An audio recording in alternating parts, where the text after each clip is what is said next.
You're listening to Heaving Bosoms, the podcast where two best friends recap romance novels while reading ahead and rickrolling ourselves.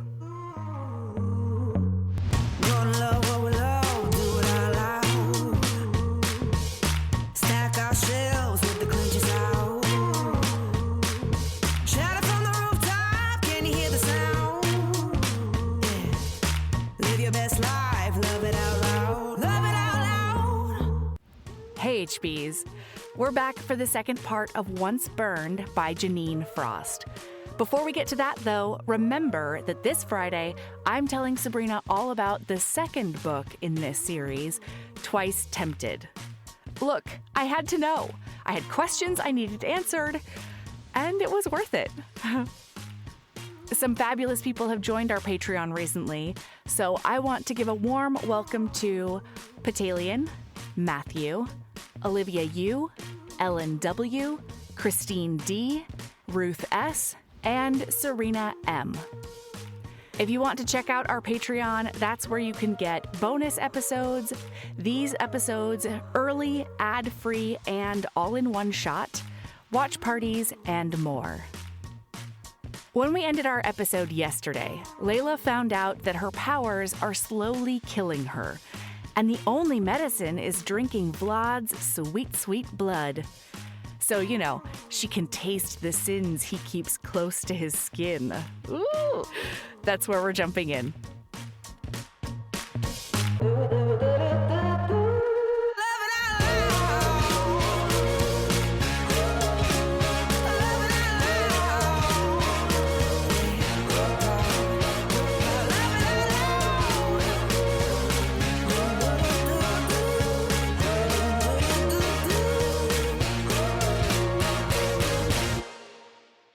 So she does do her little sippy sip, though. Then the mind readers show up. That's when we get the song thing that took us down our little path of craziness. And it's the end of the night. She sees Maximus and she apologizes. She's like, I am so sorry. I'm sorry that I jumped on him. I can't explain it. And Maximus is and like, I don't think that this is working. Yeah. And Maximus is like, it's fine. This is just how things go with Vlad. Like, and he says, I already knew that you were once again off limits. Yeah, you're claimed because you drank his blood. And she's like, I'm sorry, I drank his blood because it was medicine. Pardon-moi? And he says, think about it. There are so many vampires in this house whose blood you could have drank, and he insisted that you drink his. In vampire culture, that's a claiming. Yeah, well, and also on top of that, he's like, also, Vlad did come find me this morning and tell me to back the fuck off, so... Yeah. Fair enough. Okay, so then she gets really pissed, and she's like, you can't just claim me one-sided, where is he? And Maximus is like, no, that's not gonna work today, and she's like, fine. So she goes and she finds all the people because they had talked about maybe going to a club that night. Because it's a couple of days later. Vlad just fucking fucks off and disappears. And every time she asks about him, they're like, he's detained right now. And she's like, well, fine. Fuck that guy then. Sure. And goes clubbing. Yeah. Yeah, so she's going to go clubbing with all these humans. And Maximus, like, stops the car and goes along with them because...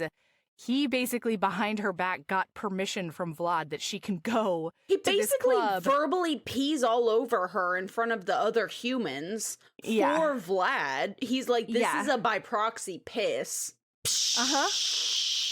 And the humans obviously are like, what the fuck is happening? Vlad is very much a wham bam bite 'em, ma'am. What happened? You have to tell us everything. And she's like, nothing has happened. And they're like, okay, well, keep us posted. So they go to this club and then it gets attacked. All of a sudden, shit's on fire. People are fighting. She's trying to get out with the humans. She accidentally shocks a lady so that she gets trampled and then burnt to death later. That's not we great. find out later that she ends up touching the skull of the poor woman she incapacitated in order for her to be burned to death. That's rough. And Melody, I feel like I don't think not I could enough attention gets paid to that. Melody, this is like such a diabolical set of powers to have together because truly, listen, I'm not I'm not pro. I could have used some plausible deniability afterwards. I could have used the fairy tale that, no, that lady got pulled out for sure. Listen, I'm not pro-suicide, but I can understand where she was coming from when she was at, like, that age, like... Especially when she was an adolescent. That's a lot to handle. So anyway, then she's trying to get away, and there's a very blonde man, okay? And he's saying nefarious shit to her about how he's going to take her and stuff. And then Maximus, on the other hand, is over there fighting like 3 dudes at a time. And so she ends up, this blonde dude like breaks her legs in 4 places, and it's like a compound fracture, you know, where one of the bones is shoving through. And she's like trying to army crawl over to Maximus because he's about to get ambushed by this blonde guy while he's fighting 3 other dudes. And so she can't reach him. She needs her energy and her powers to reach him. And then all of a sudden, she just like lets loose a whip of electricity that downs this vampire real good. And then it doesn't down him because he gets pissed off, turns around and throws her through a wall into the coat closet. That's the one. Yeah. And so now she's extra stuck under rubble plus that compound fracture. And then because at one point earlier this day, Vlad touched her bottom lip. She's like, I wonder if I can get an essence from that. And so she's like touching her mouth and then connects with Vlad, and he is flying again. And she's like, hey, I could use a little bit of help here, buddy. Yeah. And he's like, well, get out of there. And she's like, I can't. And then I didn't think of that, Vlad. And then pow, he's there, he heals her, and then he takes her back to a different room. Now her room is on the 4th floor, which is where him and all of his closest cronies live.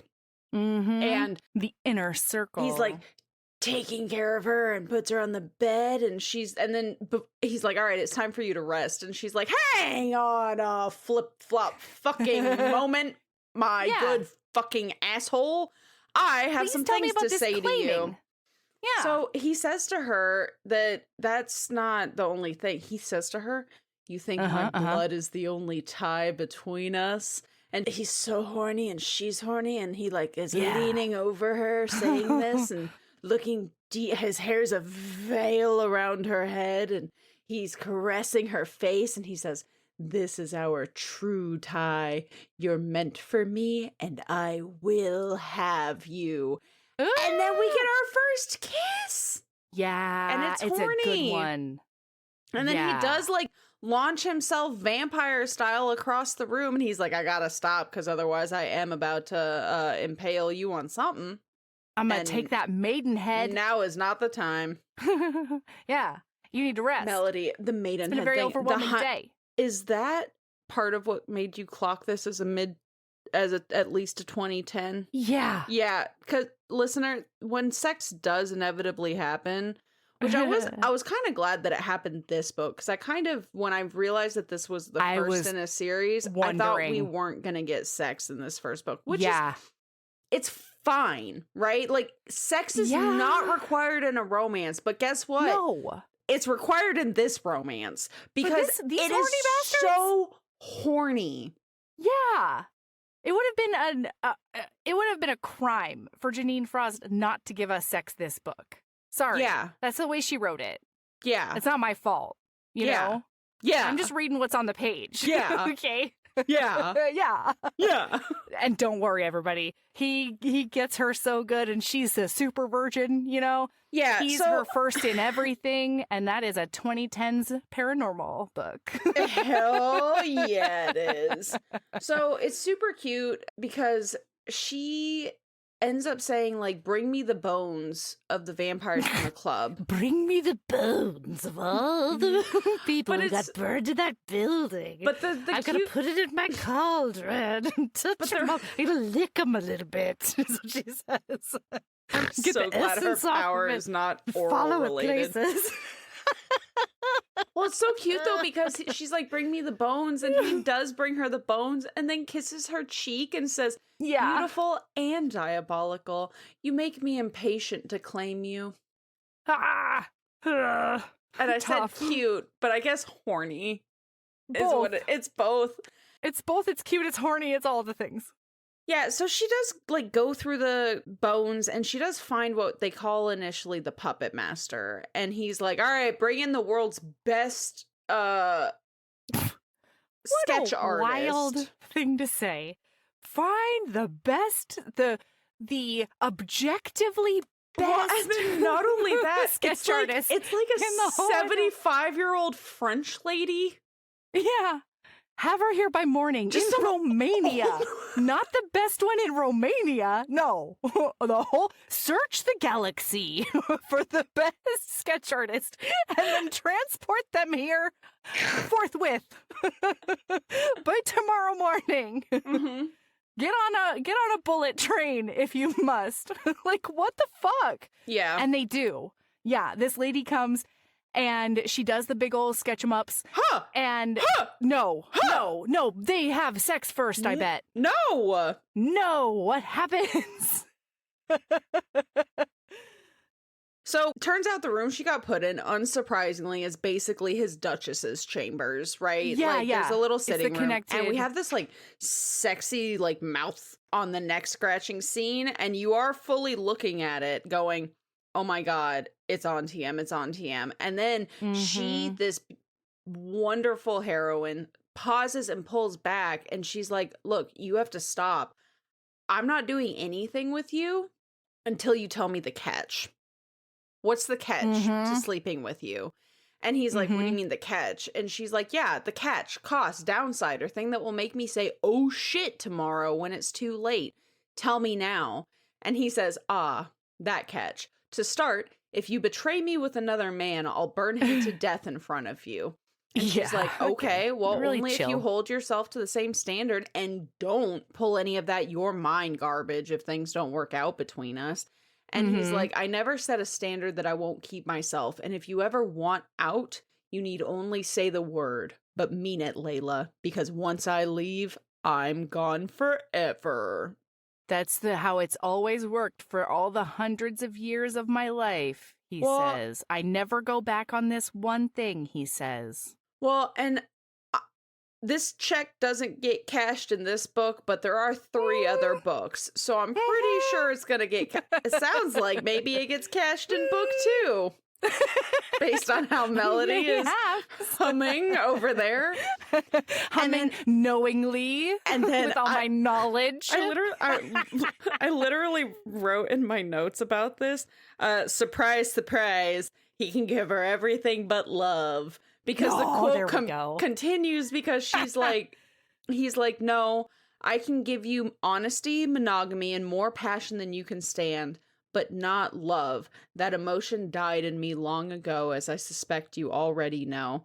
And then, oh boy. Because she's a snarky, beautiful bastard, she says, good. I was worried that you'd turn into one of those obsessed emo movie vampires, and that would be embarrassing for both of us.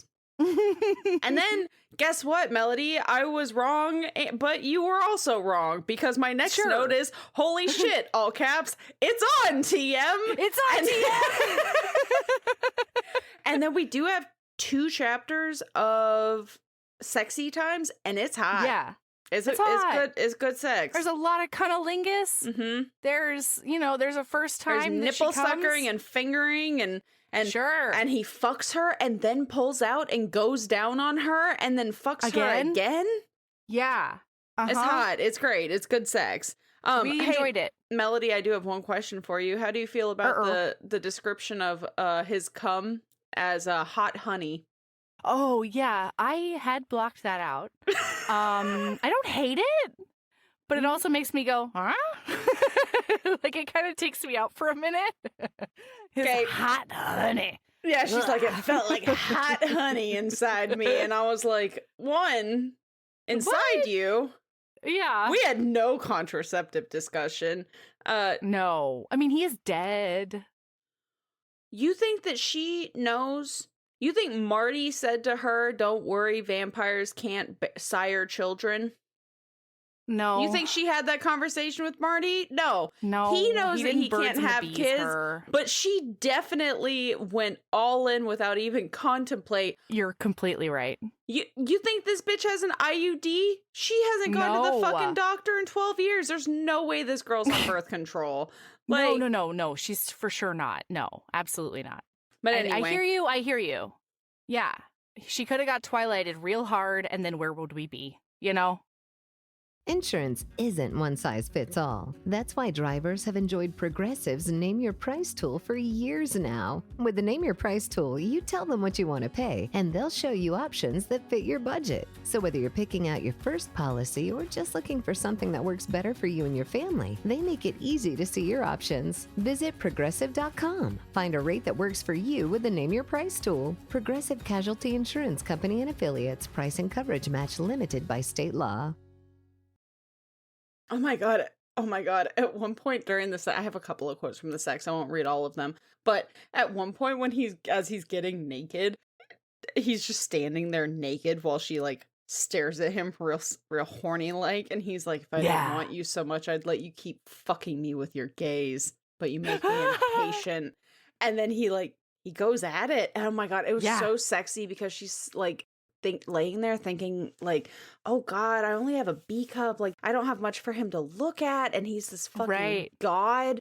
And he says, never disparage yourself to me. You're mercilessly beautiful, and it's taking all of my control to go slowly with you. Mercilessly beautiful. I don't hate it. I love it. Big fan. I'm real into that. Mercilessly beautiful? Good Lord. Okay, all right. But yeah, so it's on TM. They have like super hot times. There's lots of really good shit that happens in those two whatevers. Unfortunately for her, though, the next morning, she realizes she's been upgraded to bowing status in the household, and she's the Duchess now. Yeah, she's the lady of the manor. She's not a huge fan. Yeah, and it's real especially cute when Maximus does it. Mm-hmm. He's pictured fingering her. I do love that Vlad is not anti-PDA and like legitimately like public displays of affection, not just horny in public. Like it is horny in public, but it's also like forehead kisses and like cuddles and like it was just very cute because you would not think that the Vlad the Impaler, the terrifying scourge of Romania. Yeah. Would be an affectionate, he's a snurgly little guy. He'll just do a tiny butt grab every once in a while. Yeah, so then it's sketch artist times, and she sketches it, and he's like, I know that guy, but man. He's dead. He's the first dude I burned alive. And that minute that happened, I was like, Vlad, you're a dumb son of a bitch. Yeah, come on, man. So don't you know how this works in a 2010s paranormal? Come on. Yeah. Vlad. And then we end up zippy-zapping to the scene where he's about to punish Maximus for letting her in danger. And she does successfully stop him from impaling Maximus, but may have done something worse because now Vlad is going to use Maximus as electro whip practice for her to practice her powers. Yeah, because he finds out about that whip that she did whip in the place. And so he's like, her. And so, she stands there and she projects a bunch of electricity at Maximus over and over and over again. Well, but her heart's not in it. No, of course not. Yeah.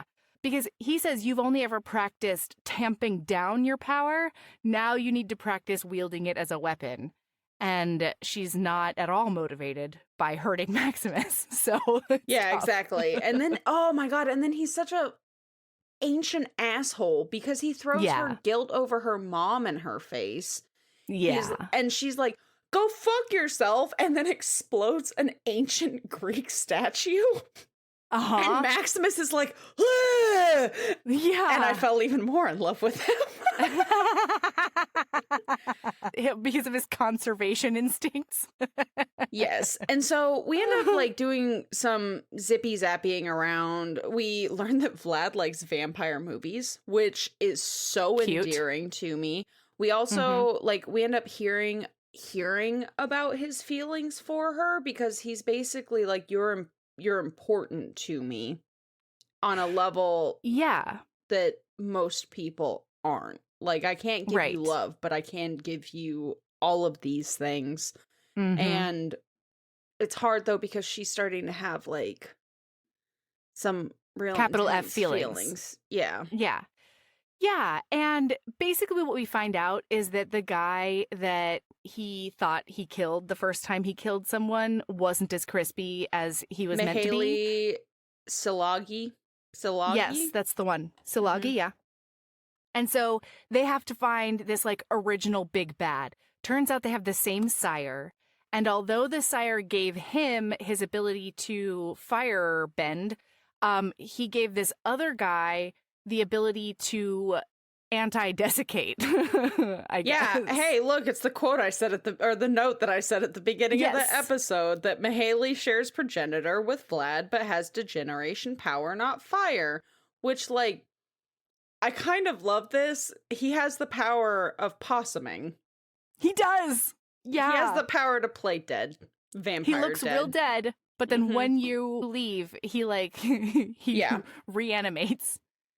He's like a dried mushroom in water. Yeah, she ends up finding Mahaley, and he also can mind read, so knows that she's there. And so I'm thinking it's an age thing. It's got to be an age thing. I think so too. Right? Like when you hit a certain age, all of a sudden you can dip in and out of people's minds. Yeah, you know? Agreed. Because so many vampires in this book have mind reading powers. But they can only do it for mortals. They can't hear the minds of other vampires. So when she finds Mahaley, she like taps in, he realizes she's there. They have a little talk. Mahaley tries to convince her to come to her side. Yes. And she's like, no, I'm not interested in that. And she tells Vlad, like, I'm not getting anywhere with him. Do you have something you want me to relay before I go? Yes. Vlad's voice was pleasant. Tell him the next time I see him, I'll rip off his head and make a new toilet out of it. He hates you a lot, I summarized to Silagi. Well, and notably, Silagi is like, hey, has he fucked you? Because he's trying to charm you and like seduce you into staying on his side. And you won't get that from me. All you'll get is like mutual respect. And she's like, okay, cool beans. Yeah, then we do get the story when she backs out of Silagi's present. We get the story from Vlad about why they hate each other, and it is hundreds of years of political back and forth and murder and torture, and it's just so medieval, is what it is. Like, how does everybody have this much energy? You know what I mean? Like, this is where you're putting all of your focus? Come on. This is one of those moments where this happens when I think about billionaires too, you know? Exactly. Exactly. These people just put so much effort into all of these things, and I'm like, you want to know what I would do with immortality and $1 billion? Nothing. Absolutely nothing. I would live I'd go to music festivals. I would read books. I would lounge on my own private island that isn't a sex nightmare. Yes. There's no sex temple. Yeah, there's no there won't be any Bradley files, you know. Sure. On my island, it would just be me, my closest friends, a real nice hot tub. Yeah. A big old TV to screencast my book to. Probably somebody who gets paid the GDP of a small nation to turn pages for me. Oh, absolutely. Yes. Yeah, like I and I donate half of it because I don't need $1 billion. Yeah. To live this lifestyle. I would just have so many like charities. I would just have people updating me on the good work they're doing. Thank you so much. Thank you. Thank you. I'm gonna go back to my alien smut. Right. And a lot of my money would go to, well, a lot of my energy would go to convincing other billionaires to do the same fucking thing, because you don't need that much money. Yep. It's like, it's imaginary at that point, but it can make such a big difference to other people. Yeah, anyway. I listened to, so I've been catching up on the Dollop for a long time, right? And they kept talking about Behind the Bastards for years, and I love Behind the Bastards. Well, so I'd never listened because I just can't focus. Like, he touches way darker shit than the dollop touches dark shit, but like Behind the Bastards will dig into sex cults and like the worst child the worst abuse of the worst. Yeah. And so I mean, he did a whole series on the Boy Scouts, you know what I mean? Bad I'm stuff. not there yet.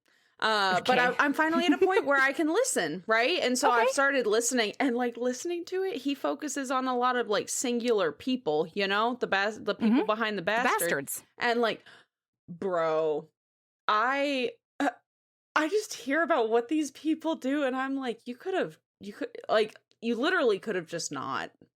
Truly. Like I just finished the episode on the family behind OxyContin, and I'm like, oh yeah. You could just the fuck have not. What the fuck? You were already wealthy. Right.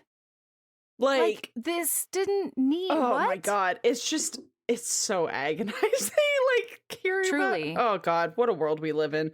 Anyway. Truly. So he ends up telling her that story. It's a whole thing. And then we learn that he already has her family under watch because he's like, we're going to bring your family here because he's going to use them. And she's like, why do you already know all of this about my family? And he's like, because I was going to use them. And she's like, what? Well, and he says, I've been watching them since I found out about you just to be sure that I could either grab them when I needed to or protect them when I needed to. Yeah. Because they're my people now, he says. Yeah, and he's been doing it since before then. But she is pissed that he is not that different from Sawagi. No! Like, he's going to do... The big difference is that she likes this one. I cannot wait to tell you about the lengths she goes to prove to him that she likes him just the way he is. I'm really excited. In book 2. So anyway, great. He basically has her family yoinked over from wherever the fuck it is that they're living. And she is pissed, though, and slaps him. Yeah. Out of anger. In front of people. Everybody? Yeah. Yeah. And, like, all of them go still.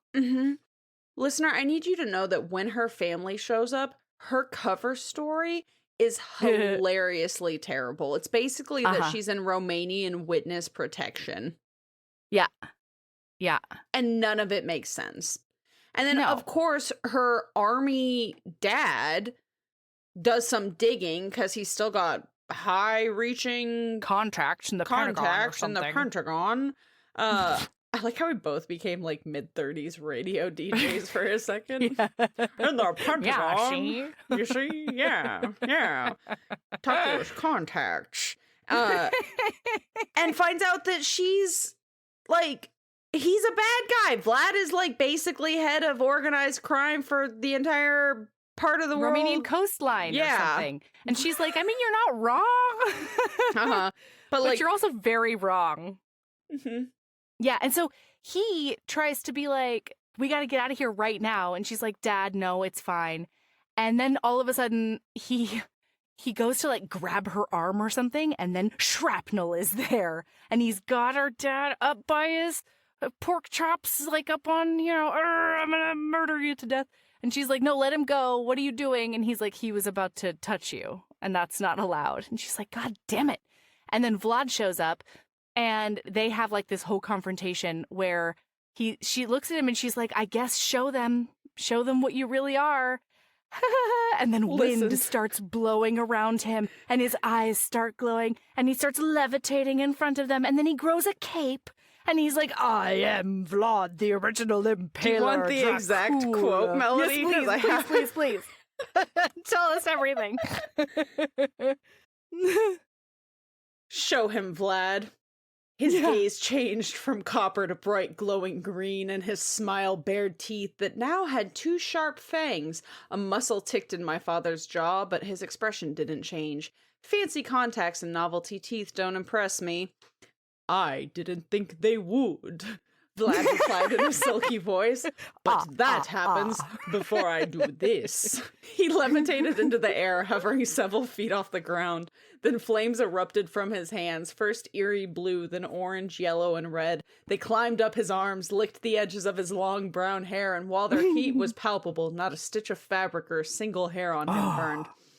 I am Vladislav Basarab Dracul, born 1431 as a mortal, but reborn in 1462 as a vampire, Vlad stated, staring into my father's eyes.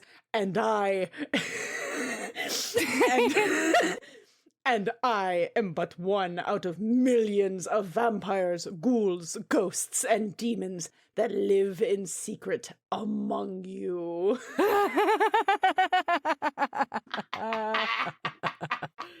I love it.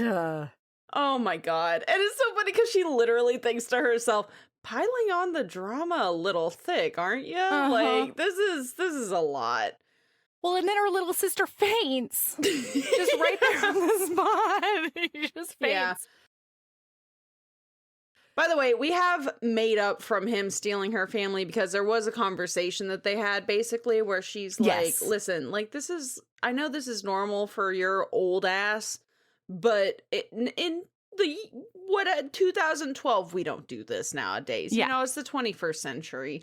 And then we have, how did you feel about this? Because she even notes to herself at one point in the book, she's like, I don't hit people.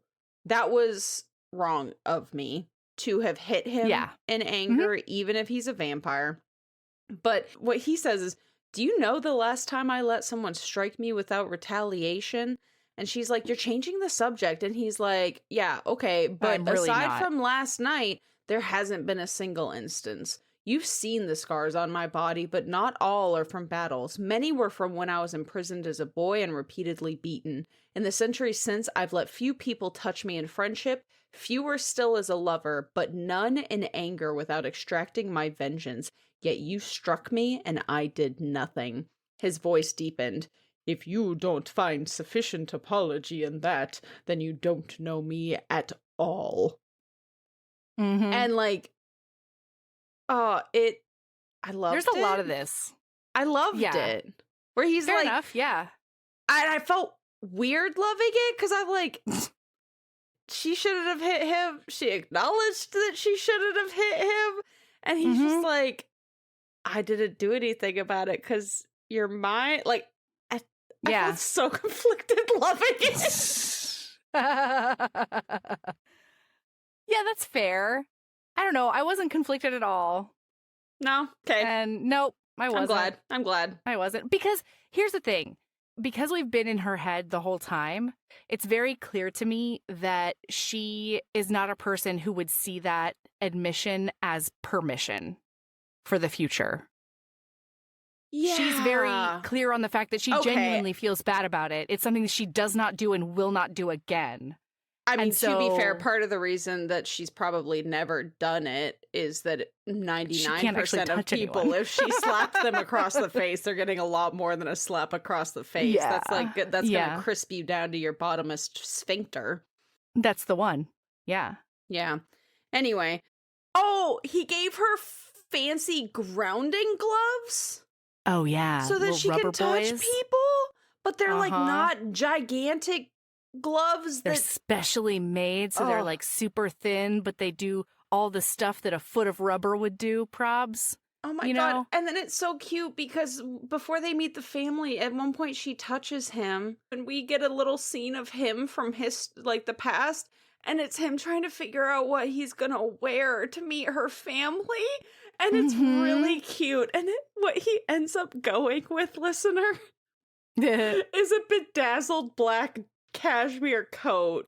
Like, he's like, oh, yes, this'll do. And then also, like, I know she's kind of mad, so I also have those gloves, and those came at the right time. And, like, she deserves, like, me showing up and meeting her family and looking very nice.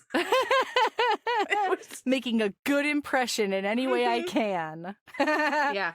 Yeah, I loved it. So, look, she goes and they're like trying to find this guy, but he's always in a concrete bunker. And so she has no frame of reference for like where he is or what's going on. And they do a bunch of like go arounds and what's abouts to figure it out. She touches a bunch of shit. Oh, God, she has to touch the manacles that Marty was tortured in so that she can go find because Marty gets kidnapped. Yeah. Marty gets kidnapped by the bad. And so, she touches that, experiences what Vlad did to him, and then follows the link to watch him being tortured by this other guy. And Vlad is like, don't connect with him because that'll give him the ammunition he wants. He stole Marty because he knows that he's important to you. So if you give him any attention, he's just going to torture Marty more. Yeah. And she's like, I hate that, but you're right. And she comes up with this plan to be like, hey, I'll just go into the village and let him kidnap me. And then once he does, I will follow the essence of wherever your saliva is on my body back to you to tell you where I am, and then you can come and save us. And he's like, I'm not going to let you put yourself in danger. I'm not saying no, but I'm saying we're going to exhaust all other options, basically. And so she ends up going around to some of his, like, quote unquote allies. And she's trying to touch a bunch of shit to see who's connected to this guy, essentially, in their houses. Well, and so the last house that they end up at is Gabriel Tolvai, and she is touching things, and then it becomes very clear when she touches a sofa. She doesn't even have a chance to get memories off of the sofa, or because she is launched so intensely into Salagi's mind. Like, she is there, he clocks it immediately. To the point that she's, like, ringing his internal doorbell, She's like, bing bong, here I am. She's like, look, I want to switch over to your side, but I'm under very heavy guard and all of these things. And she's spinning this whole tale. And then, surprise, surprise, Salagi knows where she is, because it turns out it's not one of Tolvai's people that is turned. It's Tolvai himself. Yeah, he's been camping on that couch, and they've just been telling ghost stories to each other for so long. They're tight, these two. And so while she's in this little chat times, they get attacked. Like, the house gets attacked, and she ends up getting stolen, and then she ends up being tortured for a while, and it's rough. By Rend. The vampire who's named himself Rend. Oh my God. Literally the entire time I was like, where's Wrath?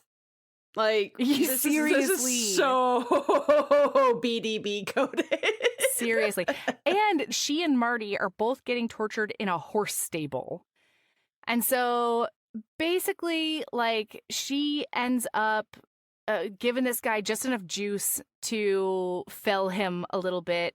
And then she zaps him to death after a while and then takes all of his clothes, right? Doesn't she? Because she's naked? Is that true? Am I remembering that correctly? Yeah, she successfully ends up killing all of the vampires and taking their clothing. Why is she naked? For torture times. Oh, gross. Yeah, okay.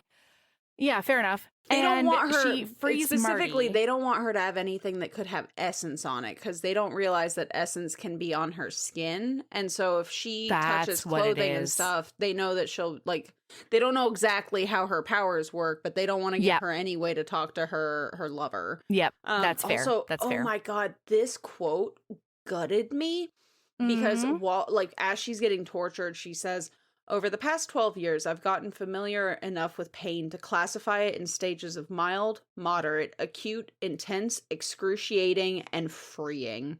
The last one might sound strange, but if you've been pushed past every other milestone and you're still alive, the final one, the one that inevitably leads to the sweet nothingness of death, is a relief. And I was like, oh, fuck. Okay. But she's been taken to this point multiple times because Rend keeps torturing her to the brink of death and then feeding her his blood to heal and then doing the whole thing all over again. Well, like I said, they don't really understand how her powers work. Mm-hmm. And every time she gets rejuvenated, she gets stronger. Mm-hmm. Yeah, she gets a little extra zip to her zap. She can slurp more of the electricity that's just in the ether. Sure. I don't think I don't think either of us understand how our powers work either then, because that's not how I understood it, but it's okay. Well, regardless, it probably worked with a combination of both of our probably philosophies. But anyway, so he's like, well, fine, if doing this to you isn't working, I'm going to turn on Marty. So he turns his back and starts to go at Marty, and then she burns herself with her powers out of her constraints and literally throws her whip at him with everything she has, and he looks down and says, "That hurt." And then his whole body slides in half. Like, that top half slides off the bottom half. I was like, loved it. Damn. Okay. I loved it. And then she basically does that to a bunch of other vamps that come to figure out what's going on. And now it's the big bad time. It's time to shut this shit down. Yeah, so Marty knows exactly where Salagi is. And he's a cocky bastard who didn't blindfold Marty when he took him to his lair. Well, and to the stable, Classic overly cocky bad guy. Yeah, they weren't going to let him live. It didn't matter. So they let Vlad know. And he's like, okay, great. I'm sending people to you to get you back home. I will save the day and it'll be great. But when all of that happens, she ends up getting a vision. She gets confirmation basically because she digs through, I think, Ren's memories and finds out that Maximus and Shrapnel are alive. And she also saw the secret tunnel out of the bad guy's base. And she's like, I can't let Maximus and Shrapnel die because of protecting me. And so she goes to the base with Marty and gets to this tunnel. And then she clocks in for a second with Vlad. And he's like, where the fuck are you? And she's like, listen, buddy. She's like, none of your business. Catch my farts. Just so you know, there's a secret tunnel and you should send people down here. Okay, bye. Meanwhile, she's watching him like a deranged gopher just ripping the fucking tower apart. Punching the digging. brick stone walls of this like old fortress castle. That was his house? Yeah, it was his house, and it's the house where his wife died. Yeah. So she goes in there. They find the boys in a pit of despair that's like 50 feet deep. And so Marty, boinks her down into the place to get all the boys. And all of a sudden, Silagi shows up. And he's like, I knew you would come around or whatever. And now Vlad knows where I am, so it doesn't matter. And I'm going to do the big bad thing. Hey, Melody, did this book fall into the same category we figured out about our action books at the beginning earlier this year? Yes. Okay, cool. Me too. Because, we had all of this. But hey, listeners, so if you're not caught up on Heaving Bosoms, Melody and I had a realization that, or I had this realization, and if I remember correctly, then Melody was like, oh shit, yeah, you're right.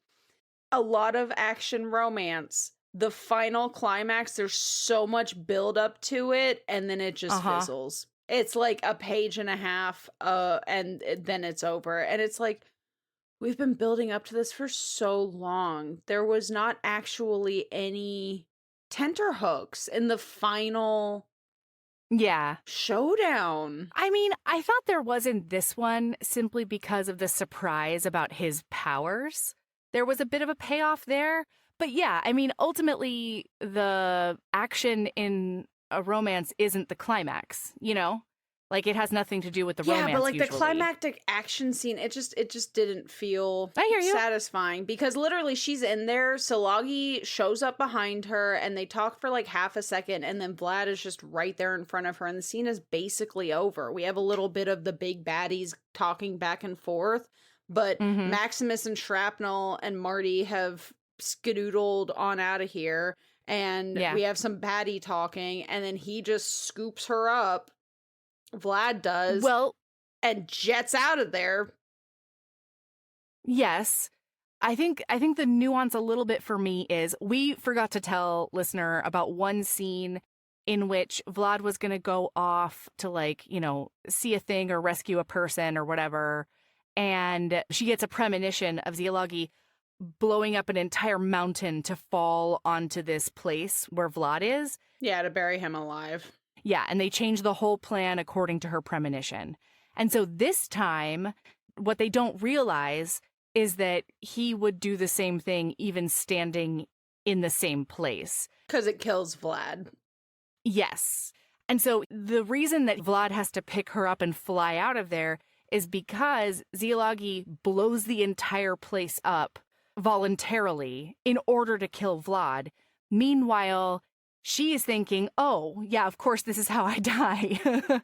Yeah, okay, that's fine. Vlad's going to be fine because he's impervious to fire. But as they're flying out, she realizes that she's not feeling any of, like, the pain or torment or whatever that you would think you would feel while being exploded. And it's because Vlad can sort of, like, extend his aura. Yes, around something else, because that's the reason that none of his clothes burn or anything like that, is he's got this like protective aura that's built into his power, and he can put that onto another being, which he does for her, and that is how they escape and how they survive. Yeah. And they think that Zialagi's dead, but they're also like, maybe not. Like, we should really definitely find his bones this time. Oh, man. And then he for sure says that to her. He's like, we should find his bones. And she's like, it's not going to work because as long as your aura's around me, I can't use my powers. Yeah, he's disabled her powers completely. And she's worried that she's not going to be important to him anymore. When she's not a tool. Yeah, because she's not useful to him anymore, and she's really worried about it. Yeah, and it's especially ouchy because she's realizing that she's falling in love with him. And then I turned the page and the book is over. And I get to tell you how that works out in book 2, which we're going to do right after we get off of here. So, Sabrina, what's your lady love? My lady love is cook food that makes you happy. Ooh, okay. I haven't cooked at home in like a hot minute. And when I say cooked at home, I don't mean like I've cooked, you know, but it's a lot of like the basics to get nutrients in me. Sure. Like steaming vegetables and eggs over rice kind of thing. But I was craving Indian food the other day. So I made biryani last night and it was delicious. Yum. And then I ended up stopping at a couple of local stores. I stopped by my local Indian grocers or Desi grocers for the first time since I've moved back. I didn't even know that it was there. It turns out it's less than a mile from me. I could literally walk there. Incredible. And I also stopped like the local Greek and Lebanese place because I decided after making the biryani or when I was about to make it that I really want to make some gotam sabzi. And so I made sure to go find the stuff that I can make for gotam sabzi. And I'll probably make like a gigantic pot of that this weekend. And I'm just cook food that makes you happy, you know, like food. I don't like cooking. Cooking is a social thing for me to enjoy it, but it actually wasn't so bad. I just put on a podcast and spent like an hour prepping everything and cooking, and it was delicious. So yeah, awesome. I guess my lady love is if you're gonna cook food that makes you happy. Food that feeds your soul too. Mm-hmm. Yeah. I mean, especially right now. Yeah. What's your lady love, Mel? It must be a weird time for you since Persian food is your comfort food. Listener, we just found out that the president is not going to nuke all of Iran. And that is a wonderful development, but real exciting. What a weird time. Yeah. What a terrible month it's been. I will say. Actually, that's my lady love. No, go ahead. I just real side note, it was very cute when I walked into the Desi grocers, though, because I walked in looking like I do. And it was very clear that guy who was running that grocer was like, what do you need? Oh, no. What are you looking for? And I was Can like, I help you? But it was so funny because he said that, and then I like rattled off like a ton of things because I'm rebuilding my pantry, right? And I would have to order this stuff online or kind of make do elsewhere, like when I lived in Arkansas. And I was like, so I like rattled off all this stuff I need. I was like, I'm looking for turmeric, saffron, advent, dried limes and dried barberries and things. And he was just like, huh. Okay, I wasn't expecting that out of this one. It was real cute. He and I ended up chatting, and I was like, yeah, I'm really excited to like see y'all more regularly because, you know, I cook with a lot of these things, and why would I go spend 3 times the amount for a smaller amount at Albertsons when I can just go buy a delicious, gigantic bag from my local grocer? Anyway. Absolutely. Yeah, okay, my lady love is a little bit of reframing. It's a rhetorical reframing that I needed and maybe listener needs, okay? Because it's a weird fucking time, and that is putting things lightly and comically. But a random piece of weirdness for me this 2026 and maybe a little bit in 2025 too has been thinking things like, wow, Marjorie Taylor Greene's tweet makes so much sense. And yeah, Iran's, like, the Iranian Revolutionary Guard Corps. Are you talking about? All of them lately, unfortunately. Okay. Like, I mean, all of them for a while now. Her being like, we should release the Epstein files, all the way to this is 25th Amendment bullshit. And everybody, like, I know the people who work around him. He's lost it. It's time for someone to step in. All of that has made so much sense, and it's very disconcerting to me. Thinking to myself, actually, yeah, we are the rogue state, and the Iranian Revolutionary Guard Corps are the ones acting rationally. Is a really weird fucking thought to have. Listening to Tucker Carlson talk about how mocking their religion is the same as mocking Christians, and that, like, the only reason you would do that is to have a theological war, and we should not have a theological war because we're not a theocracy. Hearing Tucker Carlson say that is really fucking bizarro world, okay? So I've been in this place, like, kind of rocking back and forth in a corner, being like, why do I agree with them? Why do I agree with them? What's going on? Even a broken clock is right twice a day, you know? Fair enough. But here's the thing. Here's the rhetorical reframing that's really helped me. Alex Jones! Yeah.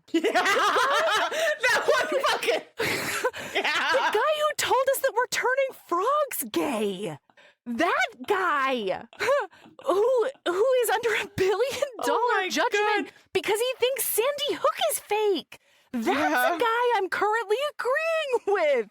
That's a real slap in the face. I was talking about Behind the Bastards earlier, but because I started from the beginning of Behind the Bastards, so I'm in 2019 right now.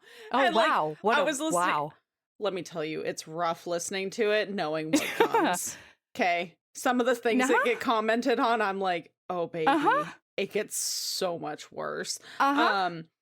But yeah, when he's no longer surrounded by people who will tell him no. Anyway, the reframing that I needed to get to. I was just saying, I listened to the Alex Jones episode recently, and fuck, what a wild time. I knew that. I already knew that he's just a massive piece of stupid shit, but like, it's so much worse than I ever realized.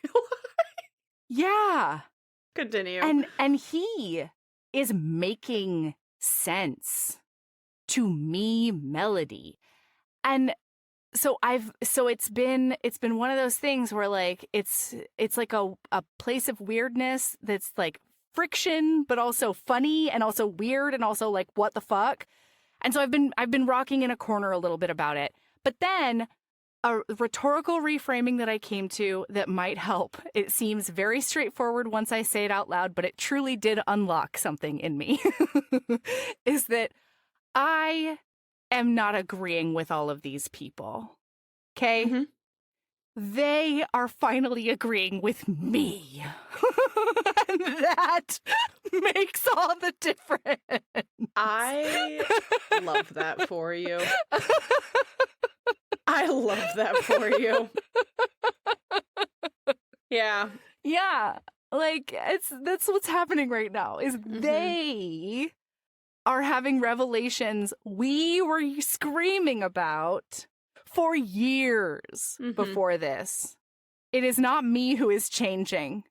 It is them coming to some conclusions they needed to come to a long time ago, especially with the sizes of their fucking audiences. Mm-hmm. It's fine. Hey, if Tucker Carlson runs for president in 2028 or Marjorie Taylor Greene or anybody, we are not going to forget the fact that they are legitimate anti-Semites who are white nationalists and want to actually have a theocracy no matter what Tucker Carlson says out loud right now. And like, no, we cannot forget all of that. They sound rational in this moment, but the overall, like, they still hate trans kids. You know, like, they still, all of that is still true. Yeah. So they're agreeing with me. And that's it. I love Period. The end. And that's how I'm, yeah. Just to recap. Mm-hmm. Cook food that brings you joy, listener. And That's right. Just because somebody agrees with you on one thing doesn't mean they're not still a bad person. That's exactly right. Mhm. They are still bastards. Oh, they are bastards. Ah. All right. Keep being a badass and love yourself as much as you love. This is the song that never ends. Yes, it goes on and on, my friend. Never gonna give you up.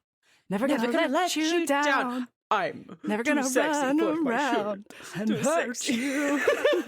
Too sexy. Okay, Too bye. sexy. I always forget about the What, the bass one? Yeah, like the he's like too sexy. Too sexy.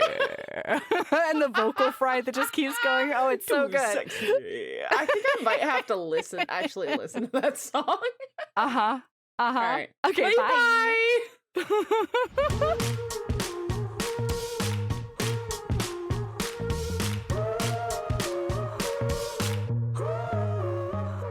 Thank you for listening.